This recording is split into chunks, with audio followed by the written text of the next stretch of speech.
সুপ্রিয় ভিউয়ার্স, আসসালামু আলাইকুম।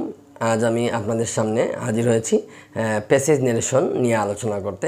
নেরেশনের ধারাবাহিক ক্লাসের আজকের পর্ব হচ্ছে আমাদের প্যাসেজ নেরেশন। কারণ প্যাসেজ নেরেশনটা আমাদের এসএসসি, জেএসসি কিংবা এইচএসসি পরীক্ষায় উত্তর করতে হয়। নেরেশনের প্রাথমিক যে আলোচনা এবং বিভিন্ন প্রকার সেন্টেন্স, কীভাবে সেন্টেন্সের নেরেশন চেঞ্জ করতে হয় সেই জিনিসগুলো আমরা আলোচনা করেছি।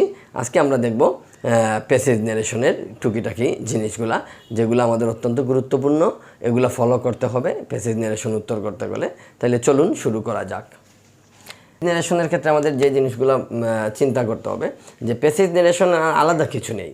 প্যাসেজ নেরেশনটা হচ্ছে আমাদের যে সেন্টেন্স নেরেশনগুলো আমরা যা পড়েছি সেটারই ধারাবাহিকতা অনুযায়ী সেটা সৃষ্টি হয়। আচ্ছা, তাহলে দেখেন এখন প্যাসেজ নেরেশনের যে জিনিস হচ্ছে, যেমন এখানে অ্যাসার্টিভ সেন্টেন্স থাকতে পারে, অ্যাসার্টিভ থাকতে পারে কিংবা ইন্টারোগেটিভ থাকতে পারে, মানে যে কোনো ধরনের সেন্টেন্স থাকতে পারে। তাইলে প্যাসেজ নেরেশনে শুরুর ক্ষেত্রে আমাদের যে জিনিসটা বেশি ফোকাস করতে হবে তা হচ্ছে স্পিকার। তার মানে স্পিকার মানে হচ্ছে কে বলছে। প্যাসেজ নেরেশনের ক্ষেত্রে অত্যন্ত গুরুত্বপূর্ণ যে জিনিসটা হচ্ছে, আপনাকে স্পিকার এবং লিসনারকে অবশ্যই আইডেন্টিফাই করতে হবে। তাইলে কি স্পিকার আর হচ্ছে লিসেনার।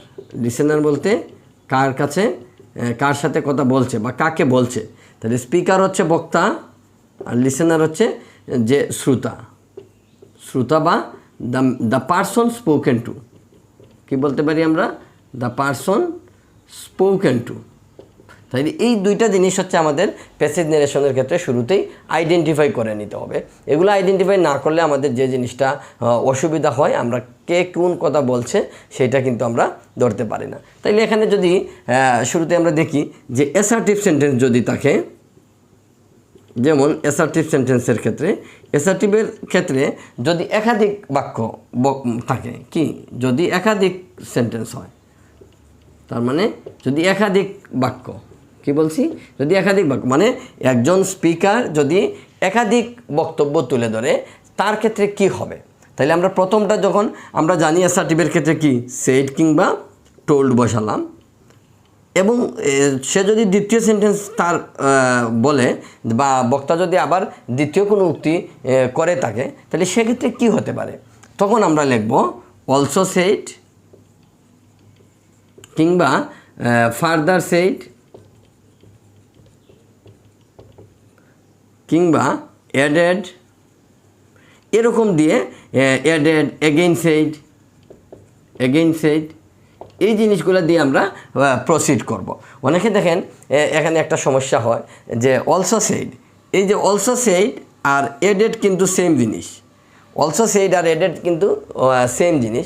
অনেকে আমরা কি করি, ভুলবশত আমরা লিখি যে অ্যাডেড, অ্যাডেড, অলসো অ্যাডেড, আমরা কী বলি অলসো অ্যাডেড দিই। তাই মানে এই যে অনেকে মনে করে এই অ্যাডেড মনে হয় সেইডের পরিবর্তে, আসলে না, অলসো সেইডের পরিবর্তেই আমরা অ্যাডেড বসাতে পারি। এর জন্য অলসো অ্যাডেড দেওয়ার কোনো যুক্তিকতা নেই। অ্যাডেড দিলে আমরা অলসো দিব না, আর যদি অ্যাডেড না দেয় সেক্ষেত্রে অলসো সেইড দিতে পারি। একটু আপনারা স্ক্রিনশট নিয়ে রাখেন। সেম জিনিস আমরা যদি ইন্টারোগেটিভ সেন্টেন্স হয়, কি বলছি আমরা, সেম জিনিসের ক্ষেত্রে যদি ইন্টারোগেটিভের ক্ষেত্রেও যদি একাধিক হয়, তাইলে আমরা কি করব? ইন্টারোগেটিভের ক্ষেত্রে সেম, আমরা আস্কড বসাই না, আমরা আস্কড বসাচ্ছি নর্মালি। তখন আমরা একাধিক যদি থাকে সেক্ষেত্রে আমরা লিখব অলসো আস্কড, হ্যাঁ, এগেইন আস্কড, একই রকম।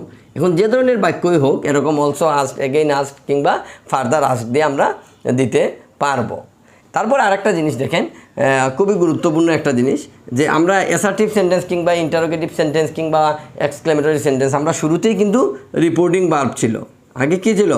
শুরুতেই ছিল রিপোর্টিং ভার্ব, হ্যাঁ, তারপর কমা, এরপরে হচ্ছে এই ইনভার্টেড কমা দিয়ে বক্তার বক্তব্য ছিল। কিন্তু নেরেশনে অনেক সময় দেখা গেছে, আমি বলতেছি যে আই হ্যাভ, হ্যাঁ, গিভেন ইয়োর বুক। সাপোজ এই বাক্যটা দেখেন আপনারা, হ্যাঁ, I have given your book said he. এই যে সেইড হি পরবর্তীতে কিন্তু রিপোর্টিং ভার্বটা বসছে। কিন্তু প্যাসেজ নেরেশনের ক্ষেত্রে রিপোর্টিং ভার্ব পরেই বসুক আর আগে বসুক, সবসময় আমরা উত্তর যখন আমরা ইনডাইরেক্টে করব তখন অবশ্যই রিপোর্টিং ভার্বটা আগে দিতে হবে। যেমন হি সেড দ্যাট দিয়ে আমরা কিন্তু এভাবে উত্তর করতে হবে। এই জিনিসটা একটু খেয়াল রাখা দরকার আছে। এবং দেখবেন যখন পরবর্তীতে যখন বাক্য বসবে মানে রিপোর্টিং ভার্ব বসবে দেখবেন এখানে কিন্তু কমা বসে, এখানে কিন্তু সেন্টেন্স শেষ না। এখন এই সেম বক্তা যদি আরেকটা বাক্য বলে তাইলে কি এই ইনভার্টেড কমা দিয়ে কিন্তু তার এখানে গিয়ে ফুল স্টপ দিয়ে হতে পারে। তাইলে মানে কি এটা একটা সেন্টেন্স, এটা আরেকটা সেন্টেন্স। এখানে যদি সে মানে আরেকটা বক্তব্য বলে, আরেকটা বক্তব্য যদি বলে তাইলে আপনারা এখানে আমরা দিতে পারি কি অলসো সেড দিতে পারি। তখন অলসো সেড দিয়ে বাকি অংশ আমরা করতে পারবো।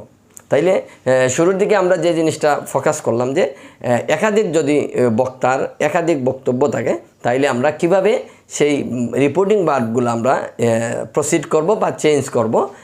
আমরা বললাম যে ইন্টারোগেটিভ হোক আর অ্যাসার্টিভ হোক, আমরা অলসো, ফার্দার এবং এগেইন এই টাইপের দিয়ে আমরা আগাতে পারবো।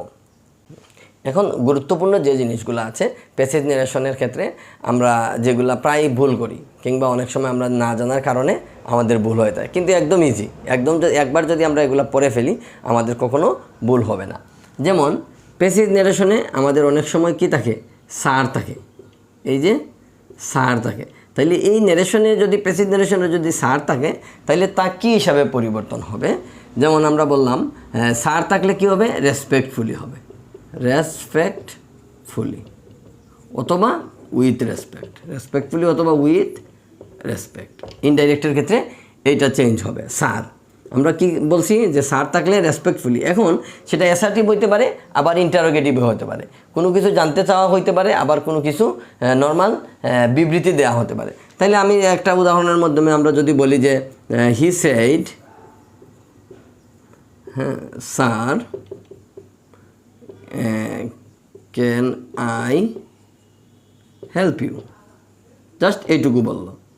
তাইলে এখানে কি দেখেন, স্যার বলছে কিন্তু এখানে প্রশ্নবোধক। তাইলে কি হবে, হি আস্কড রেসপেক্টফুলি, এটা হলো ডিরেক্ট স্পিচ আর এটা হলো indirect. He asked respectfully, he asked respectfully if he asked respectfully, তার মানে এই স্যারের পরিবর্তে আমরা কি বলছি, শুরুতেই রিপোর্টিং ভার্বের পরেই আমরা রেসপেক্টফুলি ইউজ করলাম।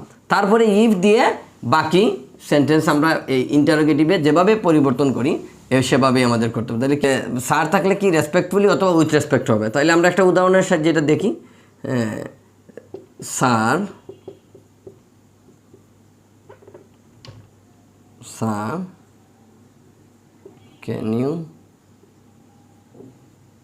Help us, sir can you help us said the student, কি হলো, said the students। তার মানে এখানে দেখো এই যে স্যার আছে, এই স্যারের কারণে এখানে আমাদের রিপোর্টিং ভার্বটা তারা কোয়েশ্চেন করেছে, তারা কি করেছে, জানতে চেয়েছে। তার মানে বলতে পারি যে দ্য স্টুডেন্টস আস্কড রেসপেক্টফুলি, কী হবে, রেসপেক্টফুলি, স্টুডেন্ট রেসপেক্টফুলি জিজ্ঞেস করছে ইফ, তার মানে teacher he could help them, he could help them. এই হচ্ছে আমাদের স্যার থাকলে কি হবে, এটা হচ্ছে আমাদের এই পরিবর্তনটা আমরা দেখলাম। এখন একটু খেয়াল রাখো যে প্যাসিভ ন্যারেশনে যদি আমাদের কি থাকে, ইয়েস অথবা কি নো থাকে।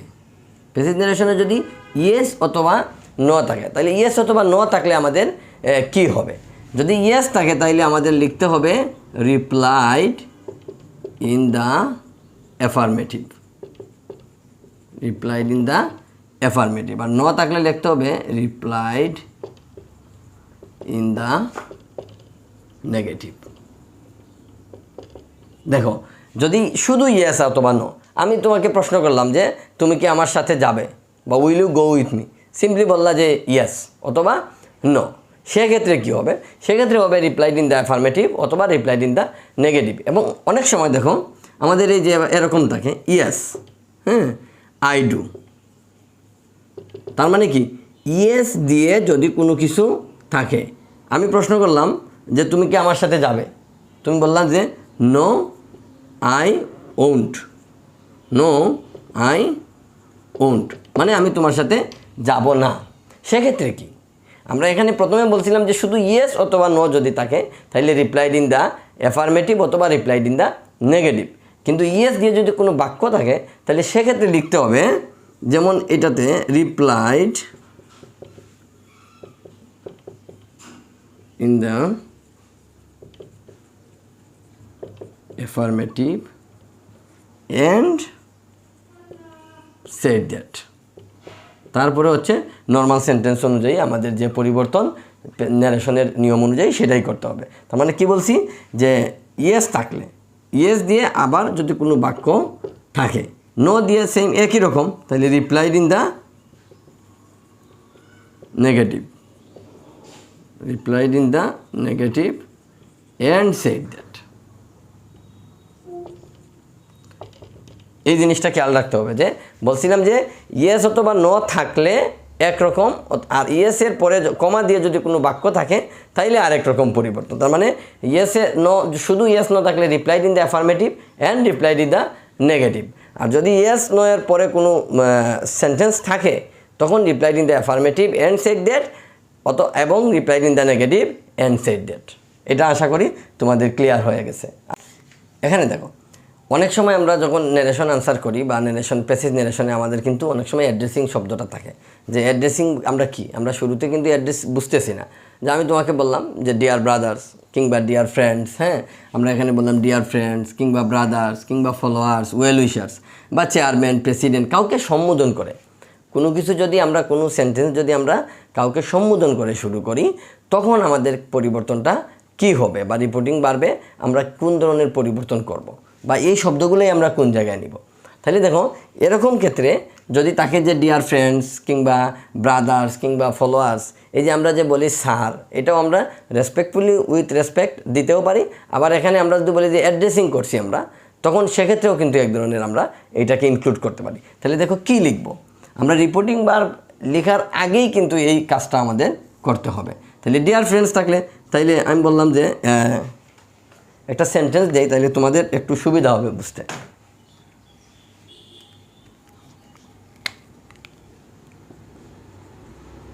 Deer friends, listen to me, listen to me, dear friend listen to me, the president said. এখন দেখো এই যে আমি এখানে লিখলাম যে dear friends listen to me, the president said, তার মানে শুরুতেই আমরা যে জিনিসটা ডিয়ার ফ্রেন্ডসের কাজটা আমরা করব। তাহলে কী হবে, অ্যাড্রেসিং, এই জিনিসটা লিখতে হবে addressing them, addressing them as friends, addressing them as dear friends.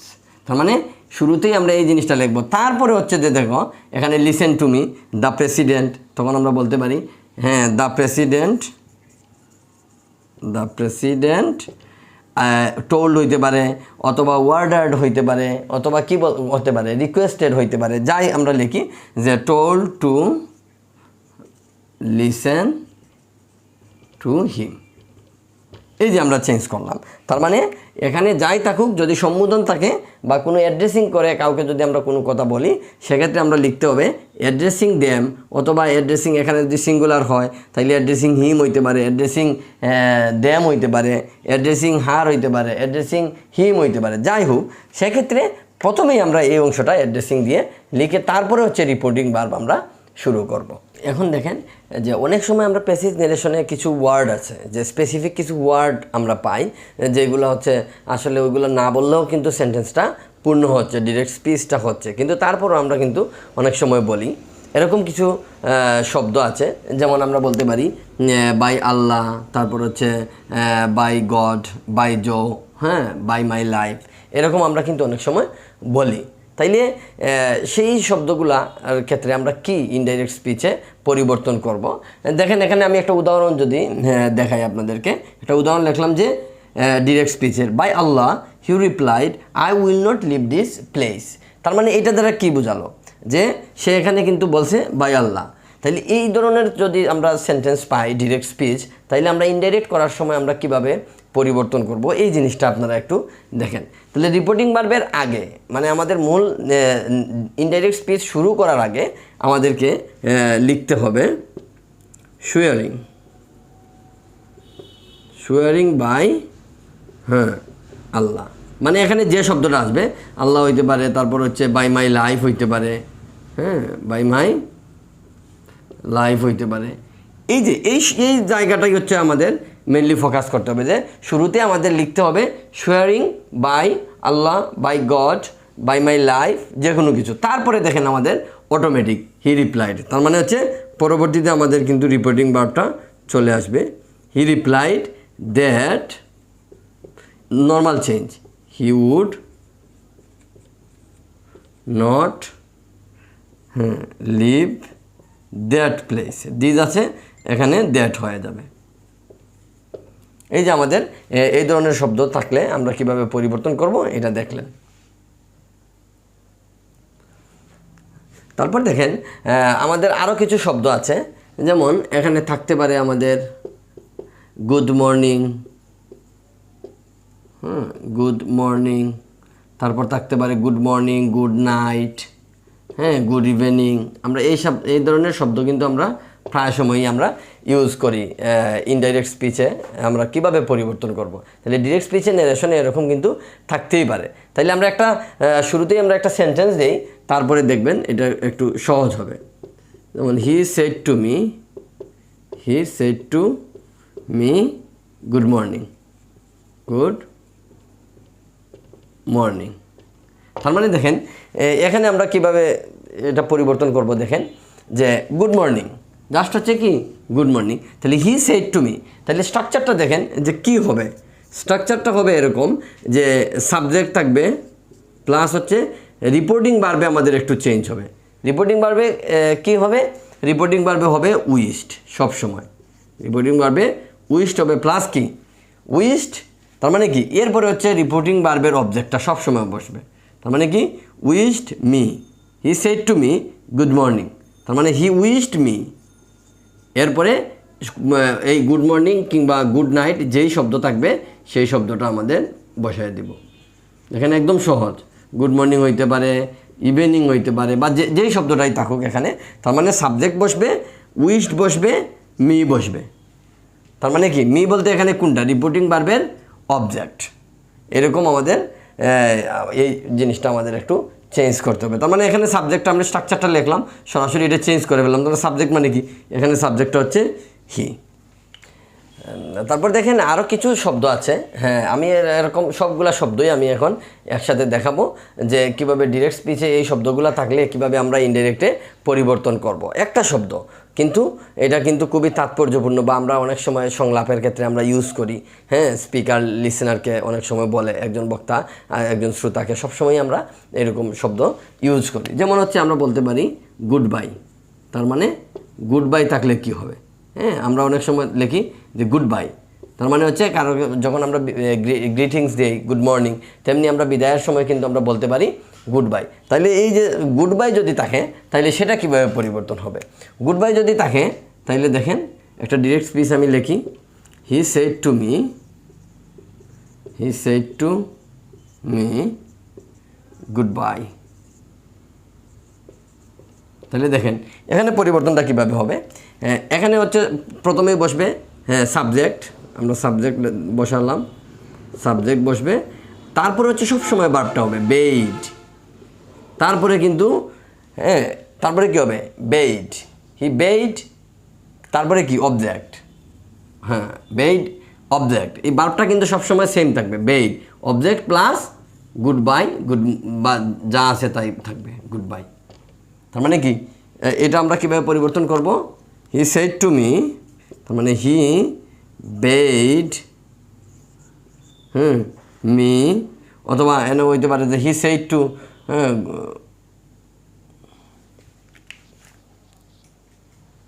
তাহলে দেখেন এখানে কী হবে, he bathe me good bye, he bathe me good bye. তার মানে হচ্ছে সাবজেক্ট বসবে প্রথমে, তারপর হচ্ছে বেইড বসবে, তারপর অবজেক্ট বসবে, তারপর গুড বাই বসবে। এখানে এরকমও থাকতে পারে যে হি সেইড, শুধু থাকতে পারে কি he said good bye my friends.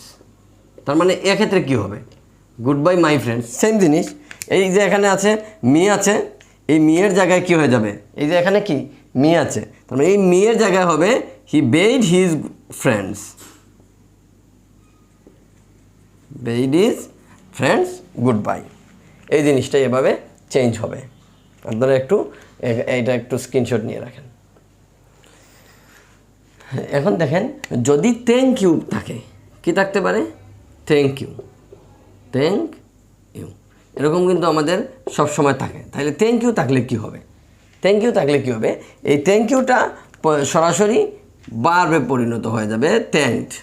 কি থাকবে, থ্যাঙ্কড বসবে। তার মানে প্রথমে সাবজেক্ট বসবে প্লাস থ্যাঙ্ক বসবে, এরপরে কি রিপোর্টিং ভার্বের অবজেক্ট, রিপোর্টিং ভার্বের অবজেক্ট।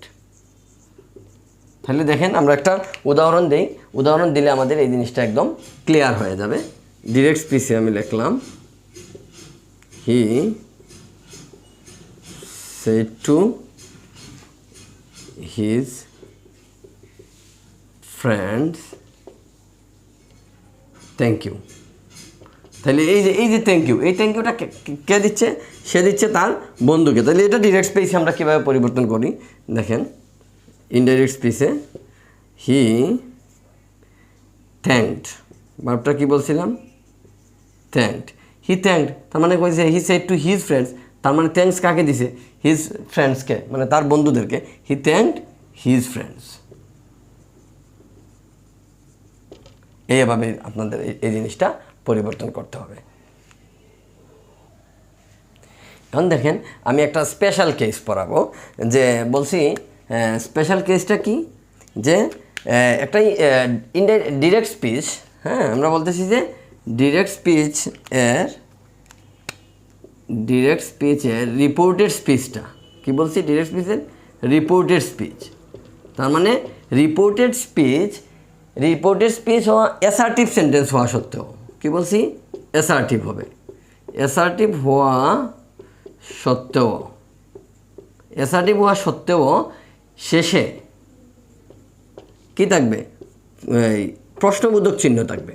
তার মানে যদি রিপোর্টেড স্পিচটা কি অ্যাসার্টিভ হওয়া সত্ত্বেও কোয়েশ্চন মার্কস থাকে, তার মানে কি বলছি, কোয়েশ্চন মার্কস যদি থাকে তাইলে সেই জিনিসগুলো আমরা কিভাবে পরিবর্তন করব। তাহলে দেখেন একটা জিনিস দেখেন, যেহেতু কোয়েশ্চন মার্কস আছে, তার মানে প্রথমত কোয়েশ্চন মার্কস যেহেতু আছে, তার মানে এটা কি অবশ্যই ইন্টারোগেটিভ সেন্টেন্সের নিয়মে পরিবর্তন করতে হবে। কি করতে হবে, ইন্টারোগেটিভ সেন্টেন্সের নিয়মে করতে হবে। তাহলে একটু পরিবর্তন তো আসবেই। তাহলে কি পরিবর্তন আসতে পারে, এটা ইন্টারোগেটিভ নর্মাল আমরা বললাম যে যেহেতু কোয়েশ্চন মার্কস আছে তার মানে হচ্ছে ইন্টারোগেটিভ হবে। এখন দেখেন এই অ্যাসার্টিভ সেন্টেন্স অথচ কোয়েশ্চন মার্কস, তার মানে কি, এটা কিন্তু একটা আশ্চর্যের বিষয় বা একটা সারপ্রাইজিং বিষয়। সেক্ষেত্রে এজন্যই আমরা যেটা রিপোর্টিং ভার্বটা বসানোর আগে শুরুর দিকেই আমরা লিখতে হবে বিং সারপ্রাইজড, তারপর হচ্ছে প্লাস, হ্যাঁ subject plus reporting verb plus if, হ্যাঁ ইফ প্লাস অ্যাসার্টিভ সেন্টেন্সের মানে ইন্টারোগেটিভ সেন্টেন্স যেভাবে চেঞ্জ করব সেভাবেই বাকি অংশ লিখতে হবে।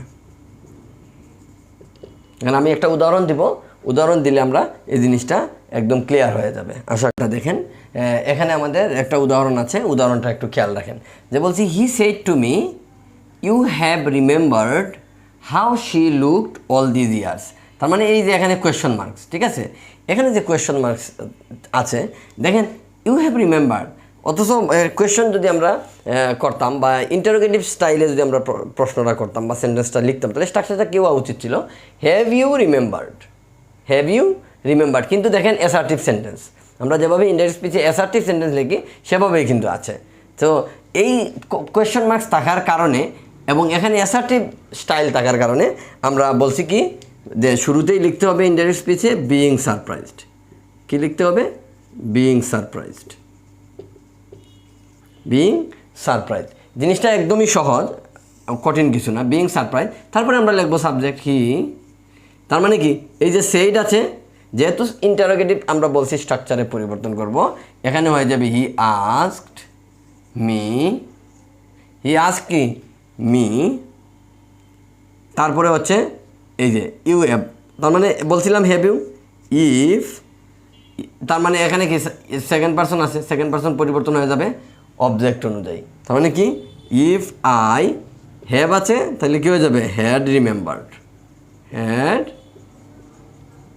Remembered how she.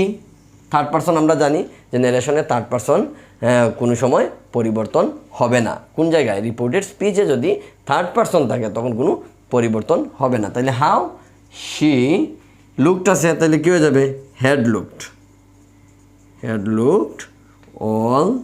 তার মানে দিস আছে, দিস থাকলে কী হবে পরিবর্তন হবে, আমরা কিন্তু বলেছিলাম THIS দিস মানে সিঙ্গুলার যদি থাকে তাহলে দ্যাট, আর দিস থাকলে দোজ হয়ে যাবে, দোজ। ইয়াস, এখন আমাদের প্যাসিভ ন্যারেশনের আমরা একদমই শেষ পর্যায়ে চলে এসেছি। এখন আমরা জাস্ট কিছু ভার্ব আছে যেগুলো রিপোর্টিং ভার্বে থাকলে এগুলোর কোনো পরিবর্তন হবে না। তাইলে সেই শব্দগুলো কি আমরা একটু দেখব, যেমন ক্রাইড, মাটার্ড, রিপ্লাইড, তারপর হচ্ছে আস্কড। তাহলে আমরা কি বলছি যে এই শব্দগুলো যদি আমরা পাই, কোথায় পাই, যে রিপোর্টিং ভার্বে যদি আমরা ডিরেক্ট স্পিচের রিপোর্টিং ভার্বে, ডিরেক্ট স্পিচের কী বলতেছি রিপোর্টিং ভার্ব, যদি রিপোর্টিং ভার্বে থাকে এগুলার কখনো কোনো পরিবর্তন হবে না। এগুলা কি হবে না, এগুলোর কোনো পরিবর্তন হবে না, এগুলোর কোনো পরিবর্তন হবে না। তাহলে এই শব্দগুলো হচ্ছে যে যদি থাকে আমাদের অনেক সময়, যেমন আমরা সেইড থাকলে টোল্ড হয়, হ্যাঁ, বা অন্য শব্দ থাকলে সবসময় ম্যাক্সিমাম সময় আমাদের সেইড থাকে, যার কারণে আমরা কিন্তু এগুলো পরিবর্তন করি। তাইলে কি বলছি, ক্রাইড, মাটার্ড, রিপ্লাইড, আস্কড, এই শব্দগুলো যদি রিপোর্টিং ভার্ব হিসেবে থাকে তাইলে ইনডাইরেক্ট স্পিচে এগুলোর কোনো সময় পরিবর্তন হবে না। তাহলে এ পর্যন্তই ছিল আমাদের প্যাসিভ ন্যারেশনের যে খুঁটিনাটি যে জিনিসগুলা যেগুলো আমাদের জানা দরকার। আর প্যাসিভ ন্যারেশন উত্তর করতে গেলে আমি শুরুর দিকেই বলেছিলাম যে কি করতে হবে আমাদের, যে স্পিকার এবং লিসেনার, মানে হচ্ছে স্পিকার এবং দ্য পারসন স্পোকেন টু, মানে কার সাথে কথা বলছে, এই জিনিসটা আমাদের বেশি গুরুত্বপূর্ণ। তো আমি পরবর্তী ক্লাসে প্যাসিভ ন্যারেশনের বিগত বছর যেগুলো এসেছিল সেগুলোর থেকে আমি একটু প্র্যাকটিস করানোর চেষ্টা করব। আজকে এ পর্যন্তই, ধন্যবাদ।